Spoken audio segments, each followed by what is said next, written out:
Good afternoon. Thank you for joining us for today's program. We are going to take a couple minutes and let some more folks in from the waiting room, and then we will get started.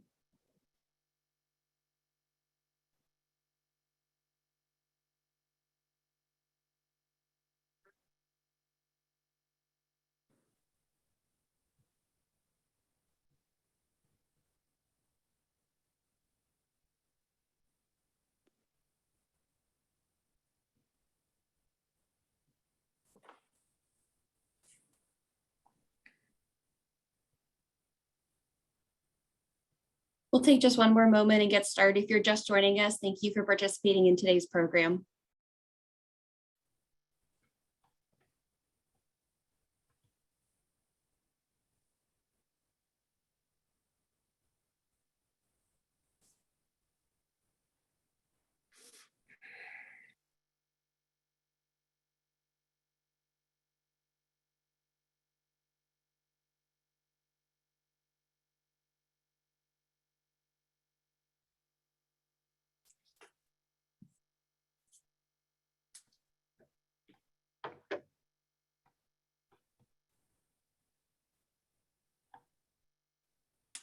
We will go ahead and get started. Good afternoon. Thank you so much for joining us. My name is Connor Cook. I serve as the Assistant Director of Alumni Engagement at Duke Law School. We are so thrilled to have Professor Kate Evans here presenting to us today on litigating immigration policy. Just a few housekeeping items before we get started with today's program. Please make sure that your microphone is muted during the program and that you are not speaking unless you are speaking during the Q&A. Today's program will be recorded and distributed after the event. We will share the event link and the video with all of our registrants following today's program. We have set aside some time at the end of the program for Q&A where you can ask Professor Evans your questions. But if you have questions that come up during the program, you're welcome to put those in the chat and a member of our team will keep track of those. And now, without further ado, I am so excited that Professor Kate Evans is here with us today. Professor Evans joined the Duke Law faculty in 2019 as a clinical professor of law and inaugural director of a new clinic focused on immigration law and policy. She previously directed the Immigration, Litigation, and Appellate Clinic at the University of Idaho College of Law, where she also taught immigration law and policy. Professor Evans published immigration law scholarship in the Minnesota Law Review, the Brooklyn Law Review, the NYU Review of Law, and Social Change, and several practitioner-oriented publications. Professor Evans received her JD from New York University School of Law. She has clerked on the Minnesota Court of Appeals and on the U.S. Court of Appeals for the 8th Circuit. She also held a private immigration practice focusing on appellate litigation. She earned her BA from Brown University, where she majored in international development studies. She subsequently worked for Doctors Without Borders in New York, Guatemala, and Uganda as an advocate and administrator. Without further ado, I will turn over to Professor Evans. Well, thank you so much for the invitation, and thanks to the Office for Alumni and Development for orchestrating this series, for inviting me, and of course to the alumni who are here today. I look forward to this discussion. It's been an opportunity for me to get up to speed on some bigger issues in immigration law and in the federal courts. And so I look forward to talking through those with you. I'm going to discuss how immigration law and policy is promulgated and policed through an examination of the travel bans under the Trump administration, the DACA program under the Obama, Trump, and Biden administrations, the policies for asylum seekers on the southern border, and the Biden administration's immigration enforcement priorities. We'll end with a discussion of the questions and issues raised by these policies and the associated litigation in terms of the response from the federal courts. And then, as Connor said, try to leave time for 15 minutes or so for questions at the end, related to what's going on in the courts, but also the immigration policy and what might happen sort of moving forward. And I'll be interested in your perspectives and your thoughts there too. We have a tall order with some complex immigration issues combined with civil procedure. And so my goal is to convey the ping pong game that's going back and forth between the executive branch and the judicial branch without too much of the minutia, but I want to give you a sense of what's going on behind the headlines as well. So let's see if I can manage all the technology. So first we need to start with a discussion of how immigration law and policy works. don't leave yet. I know you know that there are 3 branches of government. They function sometimes a little bit differently depending on the area of law we're talking about. And immigration is sometimes described as exceptional in the way that these branches interact with each other. So we've got court cases from the judicial branch going back, several hundred years, talking about how it defers to the political branches with an enormous amount of deference, more deference than it gives in really any other area of law, and that it is not going to engage because of the concerns raised around sovereignty and foreign affairs. It's not going to engage in sort of the policing of immigration regulation in the same way that it would with other areas of law. And we'll see that sort of coming through in some of the decisions today. The strongest power clearly resides with Congress to set out the immigration system, describe who can come in to the country, who can remain in the country with what sort of rights and obligations. And Congress also describes the power of the executive. And we're going to be talking principally about the judicial branch and the executive branch right now. One of the things that Congress has done is delegated to the Department of Justice and then after 9/11 to the Department of Homeland Security, the authority to administer the immigration laws. And so we are sort of dealing with what that administration means and really how much that space, how big is that space and how broad is that authority. So with the administration, with Congress giving the executive branch and administrative agencies the ability to actually apply the laws, that also means that courts often apply a deferential form of review to how the agency interprets those statutes.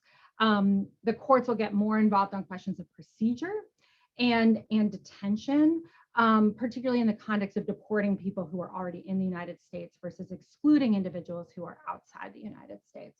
So we'll see this play out in our discussion today. Starting off with a big blockbuster in terms of the travel bans. And these started within a week of the Trump administration taking office. They came in sort of 3 iterations. So they've been referred to as travel ban 1.0, 2.0, and 3.0. 3.0 is the one that actually got to the Supreme Court, but we'll just do a little bit of background here of what the court was looking at by the time it got to its review. So within a week of the Trump administration taking office, the president signs an executive order that bans the entry for citizens of Iraq, Syria, Iran, Libya, Somalia, Sudan, and Yemen. This happens at something like 5 p.m. on a Friday Eastern time. There are planes in the air. There's no real implementation directives to the individuals, at the ports of entry that are going to be dealing with people coming off of planes, people coming across the border. And so protests start immediately. The next day, there's already an order at the district court in New York halting part of the order. Very quickly thereafter, there's a district court judge in California, I think, or actually might have been Washington, blocks the ban nationwide. So we start to see this run into the courts, and very selective courts. You'll sort of hear recurring appearances by certain district courts throughout this conversation. So we've got the New York court and district court involved. We've got a Washington district court involved. This remains blocked. So there were people impacted in that initial weekend, kids who were reuniting with parents who had refugee status in the United States, Iraqi interpreters who were coming over, other sorts of family members that were coming in. The ban halted resettlement of Syrian refugees. So those individuals were sort of stuck in this limbo. That gets sorted out, by many attorneys in the airports that camp for the weekend. And so really quickly, though, we've got lower courts blocking this executive policy. A new travel ban is revealed on March 6th, so a couple months later. There's the second attempt, travel ban 2.0. There's a little bit more in terms of exceptions. It's not going into effect immediately. People who already have their visas in hand are exempted from it. There's some more clarity around how individuals who have permanent resident status in the United States are treated. So there is a lot more clarity that comes with this ban. The state of Hawaii immediately files a lawsuit, and before the travel ban 2.0 can go into effect, it's also blocked, and it's blocked in Hawaii in a district court. So the Supreme Court gets involved a little bit with review over these various injunctions and allows parts of the orders to go into effect, but is really not reviewing sort of the merits and the power of the executive branch to issue this kind of proclamation and block the entry from certain countries. So we get another part of travel ban 2.0 and the initial executive order was a requirement that the Department of Homeland Security sort of review information sharing procedures with the countries that it was admitting individuals from, and provide some reporting back on whether or not we had the security mechanisms that the administration, thought that we needed in order to make decisions about who to allow in and who not to, based on security concerns. That review takes place, and the President Trump issues a new proclamation, now our travel ban 3.0, in September of 2017. The constellation of countries changes a little bit, and there's much more variation in terms of how individuals who are coming from those countries are going to be treated. So from some countries, students are allowed, other types of temporary visitors are allowed. The exceptions and the bans are country specific. There is a 13-page document that kind of goes through what the review process was and the reasoning behind each of the policies with respect to the countries on the list. The Supreme Court does allow travel ban 3.0 to go into effect. So that actually pretty quickly after it's promulgated does in fact get implemented. And that's really the first time that any of these travel bans actually get fully implemented. And then it issues a decision in June 2018. So well after sort of the initial attempts by the Trump administration to regulate individuals who are coming into the United States. And here we have a decision in which the majority of the court upholds the travel ban. And they do so based on the national security reasons that are provided in the proclamation, the need for better information sharing, better identity documents. They talk about how this is a policy that varies country to country, that there have been changes in who's on the list, who's off the list, as a way to sort of, as support for the conclusion that this is about national security. This is a valid exercise of the executive branch, and it falls into that sort of core area where the courts say we are going to defer, and we are going to defer in much broader ways than we otherwise would.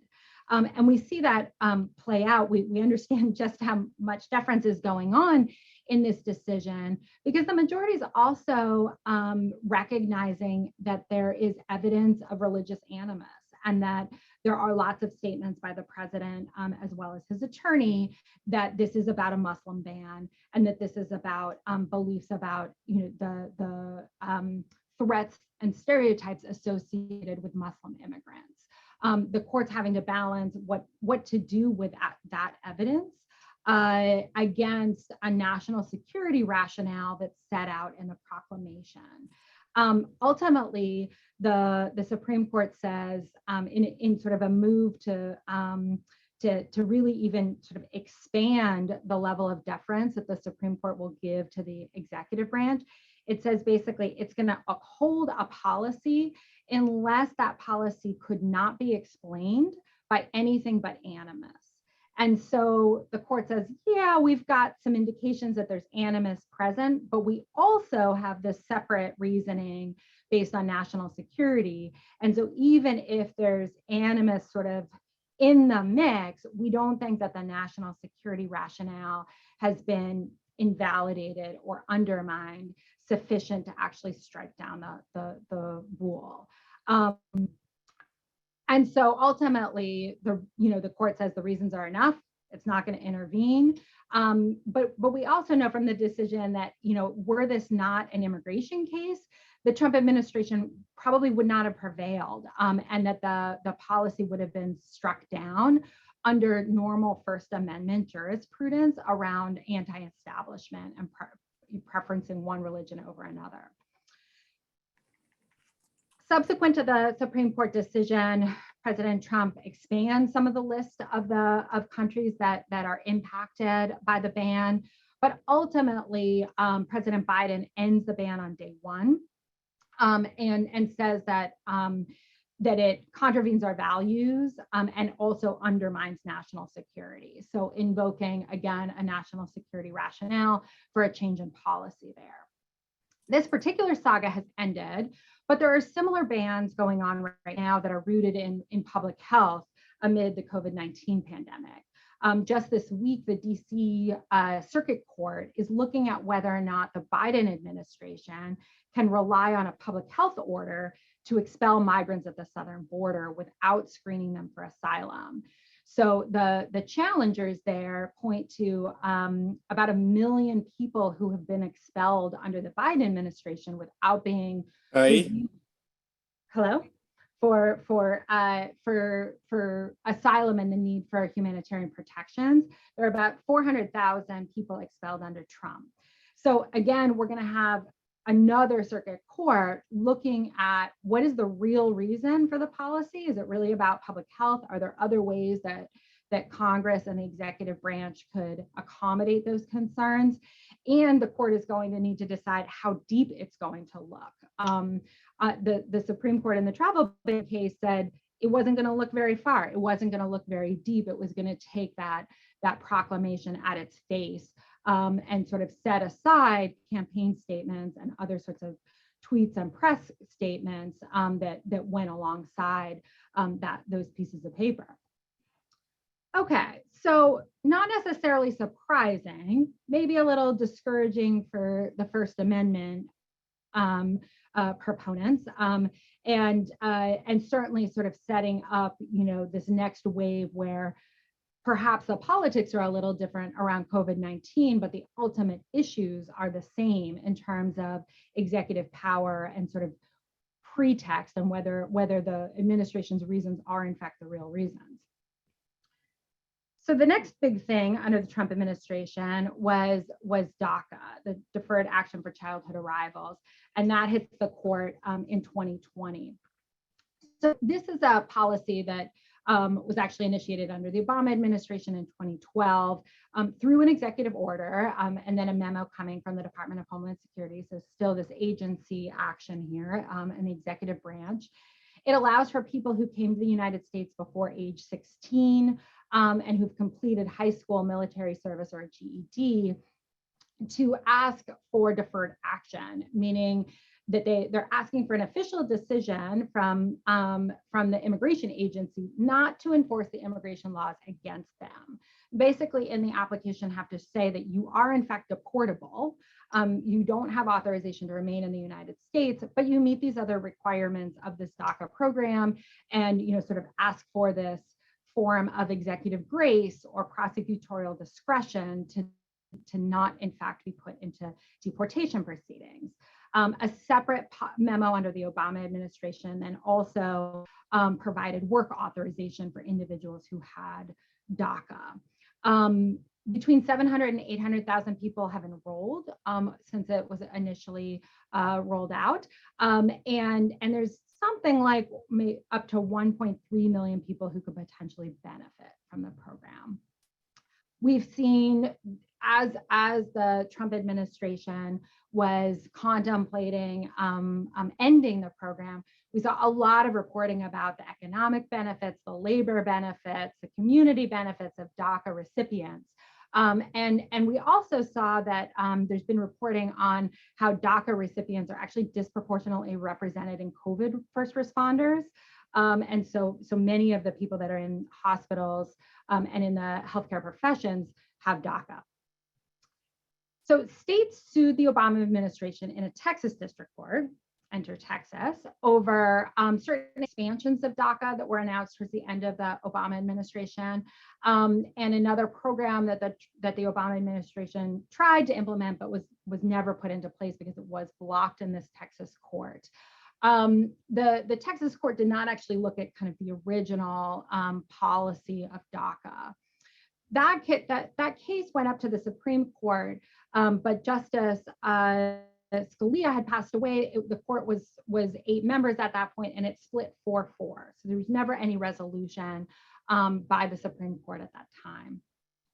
Trump takes office, eventually announces that he is going to end the DACA program in 2017, and does so in a memo that says the program's illegal, so it can't be continued. States, and other entities sue, this time in Washington, California, New York, and Maryland district courts. So we're choosing different venues here. The lower courts stop the rescission or the end to DACA, but they do allow the Trump administration to sort of stop accepting new applications. So essentially, the courts say, look, people who have had DACA now, for 6 years, can continue to have it, but the Trump administration is not obligated to give it to anyone else. One of the district courts delays his particular order to allow the Trump administration to issue a new memo in order to provide further explanation and reasoning for the decision to end the DACA program. The Trump administration says thanks, but no thanks, does not issue sort of a new memo and new reasoning, and just says it's going to rest on the initial policy from 2017, that the initial document that it issued at that point. So the court takes the case, and in this instance, in a more surprising result, we get a 5-4 decision that upholds DACA. And here, the decision, the court, in an opinion by Justice Roberts, says the decision by DHS to terminate DACA is reviewable. They can look at this. And it's also arbitrary and capricious. The court says that it's not actually explaining and accounting for the reliance interests that have accrued under DACA, and that it can't sort of come into court with a new set of reasons. It has to rely on the reasons that it gave when it initially acted. The court suggests that the Department of Homeland Security needs to consider certain policy alternatives, not necessarily every possible thing, but they needed to actually consider whether or not there were other ways to achieve their outcomes short of ending the program altogether. And the court sort of separates this idea of work authorization from a decision to forbear deportation, and says that the Department of Homeland Security didn't really separate those two and consider them in alternate ways. They ultimately reject an equal protection claim that was brought as part of the case, in which the plaintiffs were saying that the decision to end DACA was motivated by animus against primarily Mexican immigrants. That claim doesn't go any further. The court remands the cases. These are a set of consolidated cases.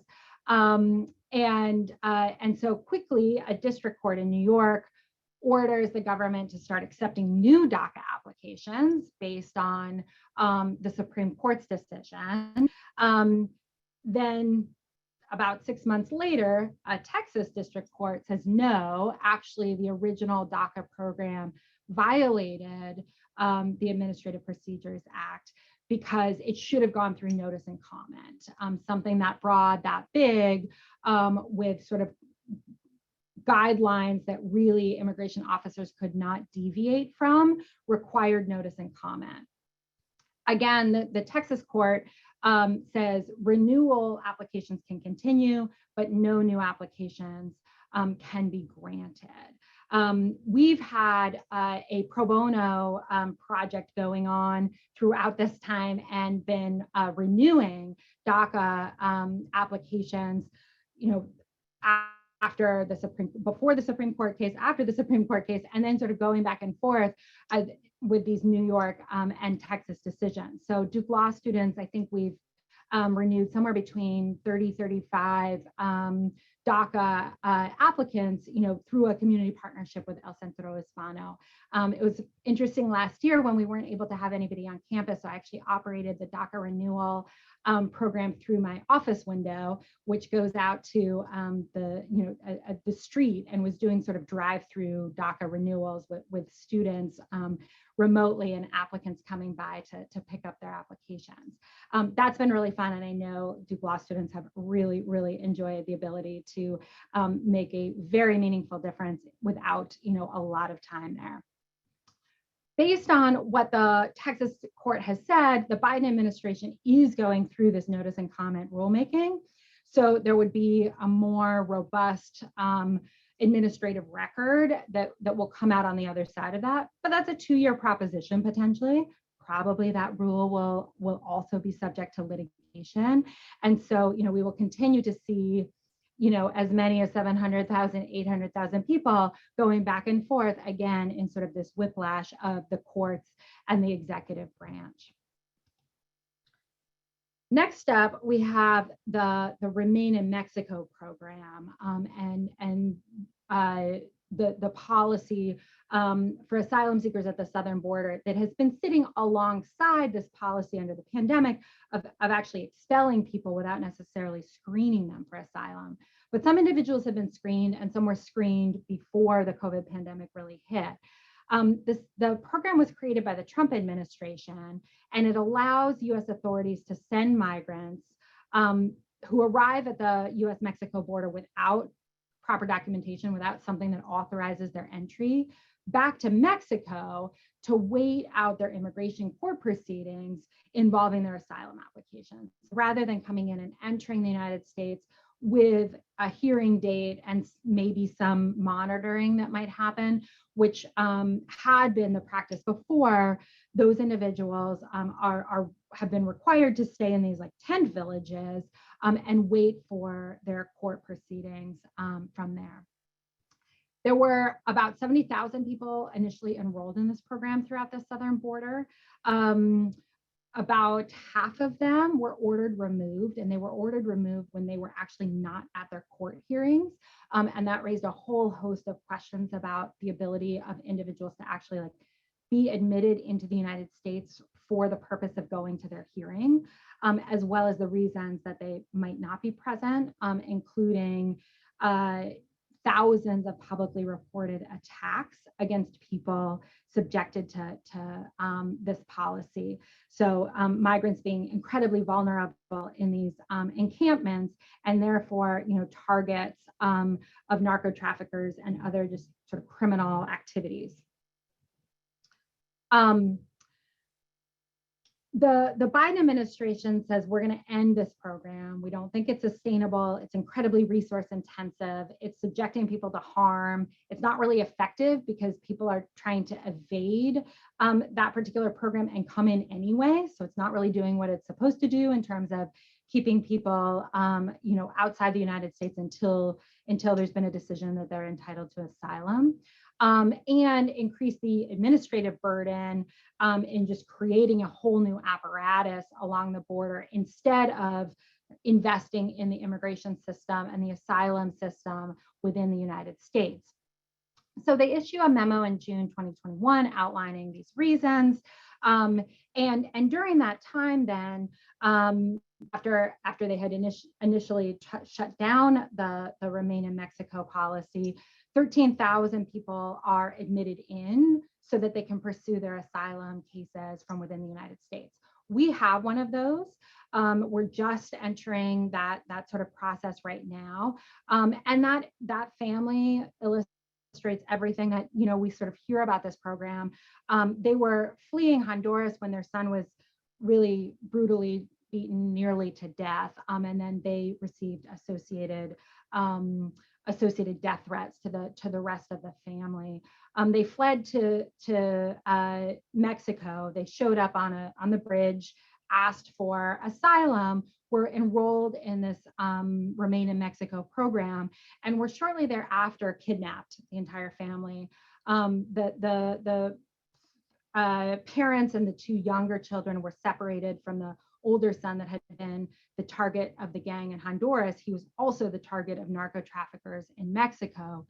He was kept separately, eventually escaped and made his own way by himself as a child into the United States. And so during this period where the Biden administration had ended the policy, the rest of the family was able to come in, reunite with him, and they're all pursuing asylum applications here. States, after the Biden administration issues this memo to end the program, states sue, again in Texas District Court. And the district court says that it requires the Biden administration to restart the program.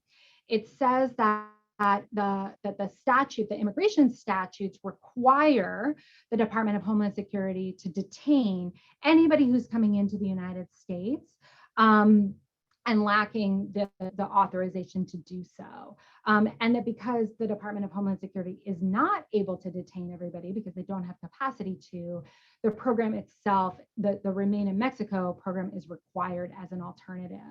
The district court also says that the Department of Homeland Security hasn't adequately explained the reasons for ending this program. So the Biden administration says, okay, you asked for more reasons, we'll give you more reasons. And they issue a 40-page document sort of explaining all of the things that they've considered and going through the reasons for the termination. Issued that in October, this past fall. And the case goes up to the Fifth Circuit to sort of decide, okay, well, does the original Texas court decision stay in place? We now have a bunch of new reasons, a bunch of new explanations, a reiteration of the decision to end the program. What happens now? The Fifth Circuit says that the new memo and the new explanations don't cure the problem. They don't moot out the case. Basically saying that an administrative agency could always just issue a new memo to moot out any adverse judicial ruling, and that the case would never really get fully adjudicated. And so says, look, this controversy is still going on. There are states that don't want this program to end, and issuing a new memo isn't going to resolve that. So the current state of play here is that therefore, the Biden administration, regardless of its additional sort of rationale, must relaunch the program. It does so in December and enrolls another 250 people or so. At the same time, it's petitioned the Supreme Court to take a look at this and say, does the statute really require the government to continue the Remain in Mexico program? And did the Fifth Circuit err when it said the new decision to terminate with all of the additional reasoning had no legal effect in this case?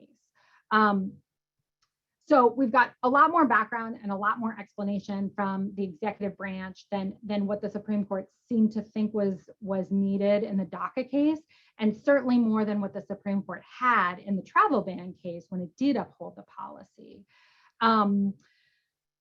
But both DACA, the courts in both the DACA case and the Remain in Mexico case have said that the agency explanation is not enough.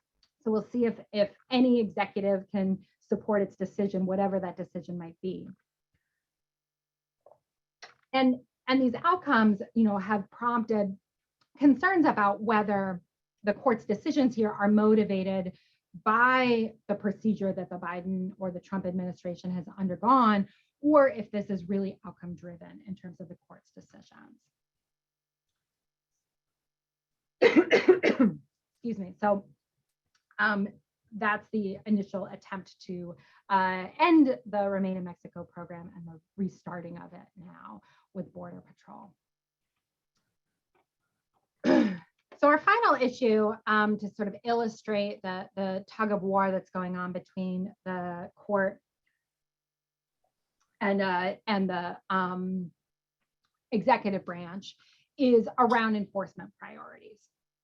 So another one of the things that the Biden administration, well, starting even a little bit back in time. So the Obama administration issued guidance on enforcement priorities about who to arrest and who to prosecute in immigration court.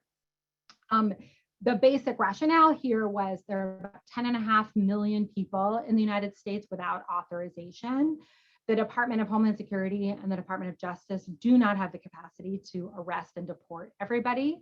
And so the executive branch has to make choices about where to focus their efforts within this, enormous arena of potential targets. The Supreme Court in prior cases has talked about broad discretion with the executive branch, and that this is really, again, about foreign relations, sovereignty, making choices about sort of who is permitted into the United States and who's permitted to remain. And then that's really a set of decisions that lie nearly exclusively, at least under prior Supreme Court decisions, with the executive branch.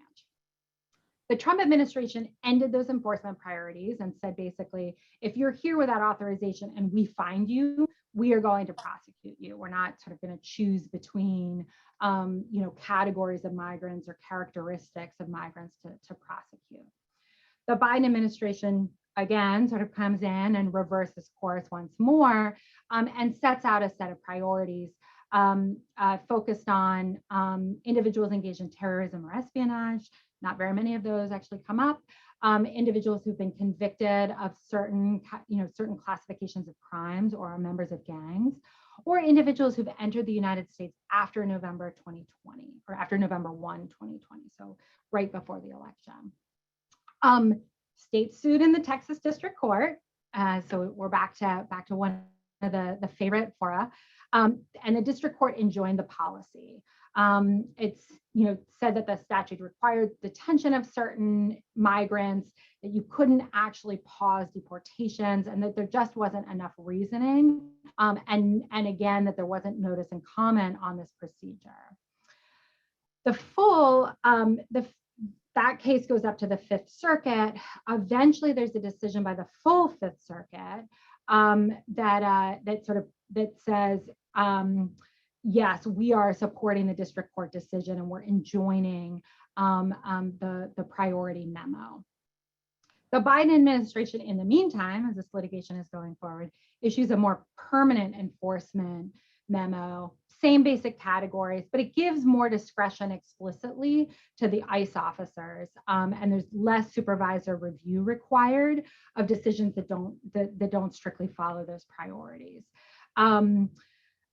There are new lawsuits by the states, and that Fifth Circuit decision did not actually consider the new memo, and so the new memo is in effect right now in terms of structuring the enforcement priorities. But it is also the subject of lawsuits that again are moving forward in the Texas District Court. So the court is going to need to decide the scope of executive discretion. Can an administration decide who to prosecute, and can they write that down? Does it have to be really down to an individual case-by-case decision, or can there be sort of top-level policy and guidance, for those frontline officers?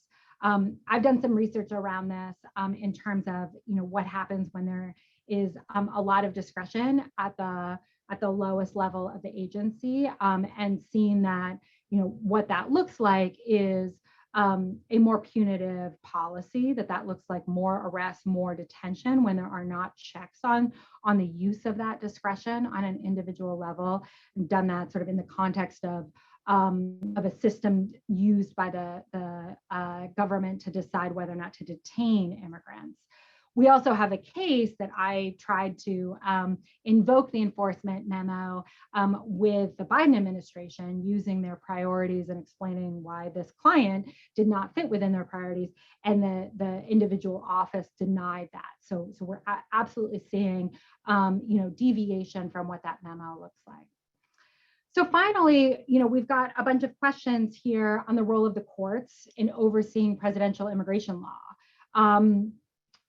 We are watching a back and forth go on, whether that really sort of varies based on what the administration is, what the court is, and seeing courts respond more and more aggressively, kind of regardless of the administration, to the policies that are enacted. And so I think those questions, in light of what we see in the courts and out of the executive branch right now, a number of issues arise. One is, what happens when the executive branch provides additional reasoning? If a court asks for it and the executive branch can provide it, what should the next step be with the courts? If the answer is no, that it doesn't matter if the agency provides additional reasons, then the agency is stuck with its first policy, kind of regardless of any more, sort of considerations that it gives. Additionally, we have the question here of can agencies change their mind with newly elected administrations? And we see that with the priorities, with the Remain in Mexico, with the DACA program. And if the answer from the courts is no, an administration can't change its mind, then how is the administrative agency held accountable? Is it accountable only to appointed judges and not to the electorate? We also sort of see in this constellation of issues, what reasoning and explanation is enough? Can courts use their standard of review for arbitrary and capriciousness to stop agency policy? We started this discussion, talking about generally a very deferential approach to the executive branch in the field of immigration, but we're starting to see that look different when courts are saying, the reasons you gave me are just not enough. We need more. And so what's the role of the courts, in the face of increased litigation over high-level policy? We have a very polarized, society right now, so that there are large swings in policy from administration to administration, and Congress has not stepped in to fill the gaps. So if an agency can't change its mind with a new administration or provide additional reasons when asked by a court to do so, and at the same time, courts are requiring more extensive explanations of policies from the executive branch, I think there are real questions about what that means for policy development and the ability of people to influence policy through democratic elections. Professors Christina Rodriguez and Adam Cox have done some thinking around this in the context of the Remain in Mexico and the Fifth Circuit litigation, but those same concerns I think apply more broadly, and they apply outside of immigration. They apply to sort of any kind of administrative action and executive branch action. So personally, I would love to see Congress shrink the field of play here, and actually sort of create some reforms and limit, the space in which executive policies can move from one administration to another.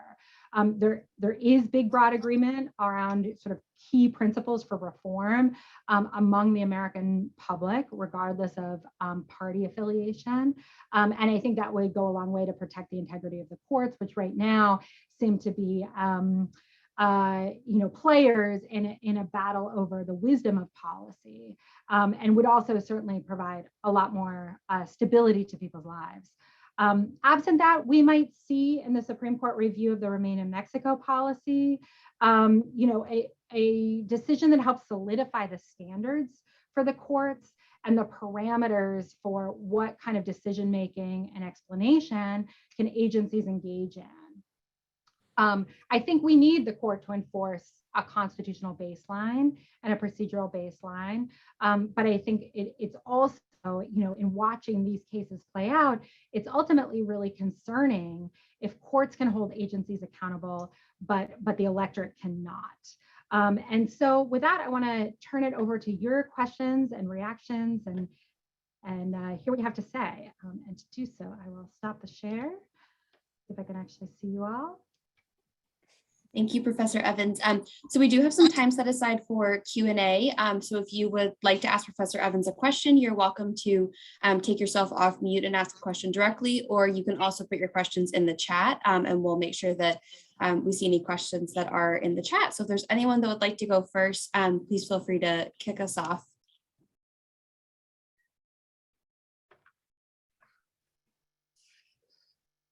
Shall I volunteer?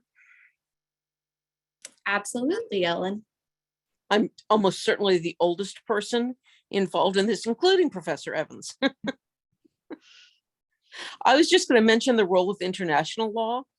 The United States almost certainly would have gotten more criticism in Europe, certainly, and probably more broadly than that about the Remain in Mexico problem, since it certainly violates international law.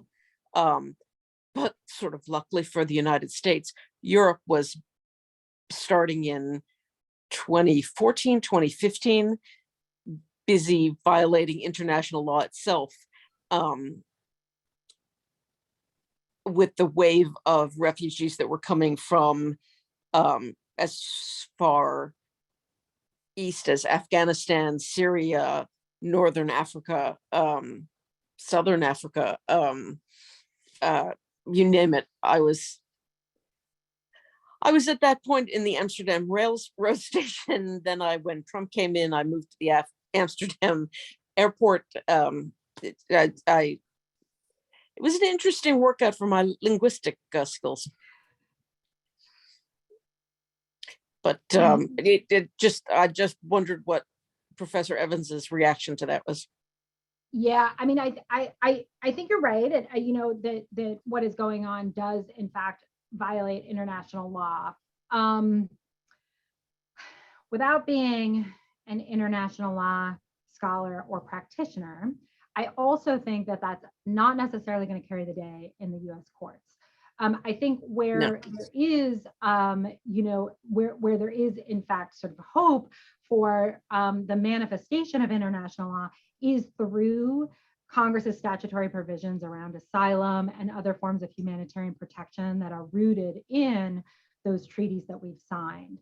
And so while the treaty itself and the actual practice of other parties to that treaty, I think may have limited value in the review of some of what's going on on the southern border in particular, the fact that much of that has been codified into statute by Congress is ultimately creating, you know, the basis for the challenges that are moving through, particularly the DC circuit right now. And so, you know, when you're talking about how much power does the executive branch have to respond to a public health emergency, you know, the arguments are going up against, well, did Congress provide by statute ways to actually respond to this, and is that, you know, sufficient, and should that be, it would be prevailing, you know, because of the statutory structure, you know, if the government cannot convince the court that there's something special and exceptional that requires a response different than the one Congress already created. So where we've actually sort of put some of the international law principles and agreement into our own immigration laws, that's great. And it is much easier as as an advocate to be basing any challenge on existing statute versus sort of constitutional considerations where the courts, we've seen just historically, are not going to get involved, and they absolutely think that the Constitution operates differently on immigrants than it does on citizens. So that's my semi-informed thinking there. There's a related question that came in just, you know, straight to me about the constitutional rights by documented and undocumented migrants, and that's, you know, absolutely at play in much of this, and we see that kind of going through the Supreme Court right now. The Supreme Court's docket has been pretty heavy on immigration because of a lot of the questions both on executive power, administrative procedure, but also the scope of constitutional rights.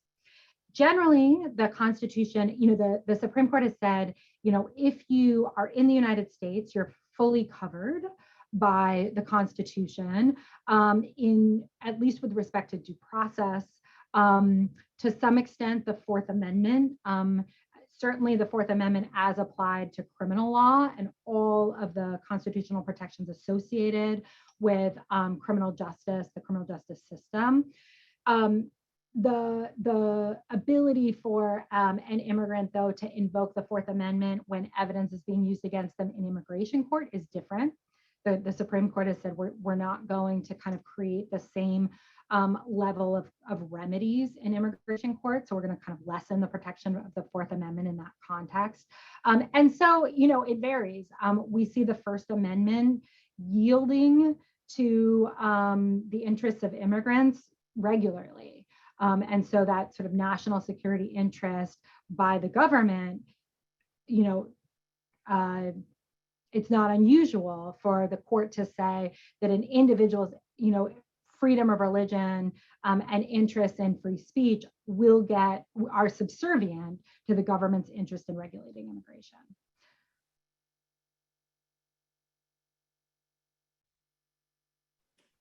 Good afternoon. I wanted to add, I have been practicing immigration law in excess of 25 years. And I wanted to speak about the contribution that Duke did make and sort of bring it back home to Duke University School of Law. I've got a milestone reunion coming up this spring, and just wanted to say that my Duke education did allow me to lay the foundation. We didn't have an immigration clinic when I was in law school at Duke, but it did certainly give me the foundation, combined with, I was in the joint degree LLM program, to actually, like you're saying, Professor, marry those two issues of immigration as well as international law in direct representation of people. It's given me the opportunity to have my own law firm for many years. And then I was an asylum officer. And I was an asylum officer during the Trump administration and saw the complexities and the difficulties and the whole assortment of the issue of an attorney who is an asylum officer who recognizes potential violations of international as well as domestic law, as well as all the ethical implications that surround that. And now I am working at a nonprofit where we represent refugees and asylum seekers and loving it. I would say that I am still finding it rewarding after all these years and all the permutations. So I would say, if there are students out there, this is a great opportunity that you have at Duke now. And, Professor Evans, thank you for continuing to fight the good fight. And I think that that's what we all have to do. What do we do, whether it's at the circuit level, the BIA level, litigation, advocacy, direct services? I am continually inspired and aim to be resilient like the people that I represent. So just wanted to add that. Thank you. Yeah, it's lovely to connect virtually with you. I will make a note here because that's a great experience, and would love to have an opportunity to have you speak with our students in our clinic cases as well. Yeah, I mean, I think this area, I obviously have passion for this area. I share that with you, both because of the resilience of the people that we serve, the sort of inspirational changes you can have with as little as a DACA renewal, from the larger, asylum wins, from naturalization, just seeing all of that. There's such joy there, even amid the difficulties sometimes. I also, it's an area of law that keeps you on your toes. You're not going to necessarily get bored doing this because we've got, this remains an issue that has political salience, whether that's for promoting broader protections or promoting broader restrictions. This is going to remain, in the front lines and in many of our political discussions. But I think it's such a fun space in which to engage in court watching, statutory interpretation, using regulations and doing some of the big constitutional reasoning. We took students last year to the district court to argue in a habeas case against our client's detention for 16 months, and they won, and so you've got law students, invoking the 8th and the 5th, amendment, and doing so in a way where, they're winning the release of an individual who gets to go home to, their family after that. It looks like we have one question in the chat from Todd, and that may run us up on time, but we'll see. Yeah, so the attorneys protect basic human rights, including those of immigrants. I mean, I think one of the things that I don't know if this will be, satisfying or not, and would welcome your own thoughts here. But I think that one of the things that in my own representation, with students in immigration proceedings, whatever that might look like, I don't necessarily want to be constrained by the law or precedent. I mean, obviously we have to work within that, for much of our advocacy, but I think it's really important to talk about justice because those two things just do not always align. And I think your question sort of suggests how sometimes, the ethical obligations to protect human rights does not always get reflected in immigration law and policy.